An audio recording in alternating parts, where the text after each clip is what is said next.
Hi everybody, I'm Philip Duncan. Thank you for joining us as we continue to track the snow, the gales and the rain as it moves in around the North Island mostly now. Here's the wind map, and apologies it's not animated today, a slight computer problem, but you can see the big strong winds, the squash zone which is right there in Cook Strait between the centre of the low which is in Hawke's Bay and the big high which is just southwest of the country.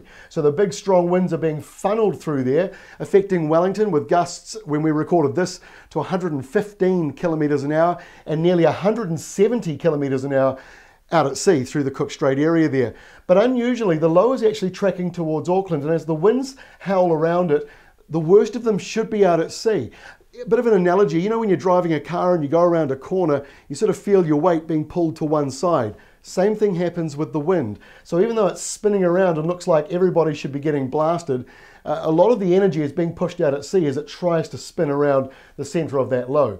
Now when we look at the satellite map, thanks to the Japanese Meteorological Agency, here's where the moisture is. It is coming into the lower part of the North Island, mostly the east coast, turning to snow at higher elevations. Meanwhile on the South Island, things are really calming down. There are still snow flurries around Canterbury and normal rain showers as well to lower levels. So this is where we are at midnight tonight, midnight Thursday.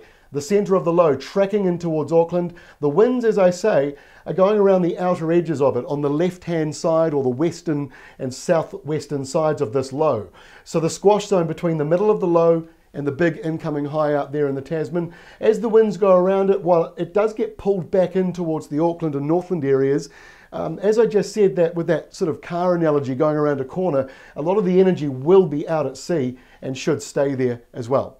Now to lunchtime Thursday. The winds easing a little bit in Wellington. Flights should start to resume back to normal again. Heavy rain though continues around the eastern side in this very narrow band, which turns to very heavy snow where that green is, pushing into Central Plateau. So more highway closures are expected. Meanwhile on the South Island, a cold frosty start down to -6 in Queenstown, and it could even get to -10 through some alpine areas.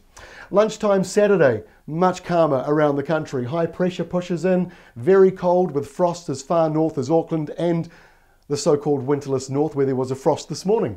And in the east here, there might still be a few showers with a lingering southerly, but there's a little change happening in the south. Northwesterlies are coming back. So when we get to Sunday, nor'westers from the subtropics around the North Island, so it'll be warmer by then with high pressure dominating in the north. It's still a dry day, but rain comes back to the west coast with nor'westers as well over on the east coast, so it'll be milder, in fact a lot warmer than it is now. Now heading through to the end of next week, this is not till the end of Thursday next week, whole week away. Look at this big low coming in across the country. It's got subtropical rain on one side, cold, wintry weather on the other. So more rough weather coming towards New Zealand later next week. Now before I go, I want to share this really cool satellite image that came from the JMA, the Japanese Meteorological Agency, on Wednesday, showing the South Island. Now this demonstrates perfectly how the mountains and ranges in New Zealand really play a big part in our weather. You can see how it's just a perfect line there. Very sunny weather on the west coast, cloudy with snow showers and rain showers on the east coast. So this is why weather forecasting in New Zealand can sometimes be easy. We knew that it would be nice and sunny for the west coast. It's a nice clean setup. But as the winds shift around, it can come through different valleys, and we see that in both islands, and that's why weather forecasting can be hard. A slight shift in the wind and you suddenly can find it's really sunny, or the other way around, it can get very, very cloudy. So I just wanted to share that. It's a really cool image.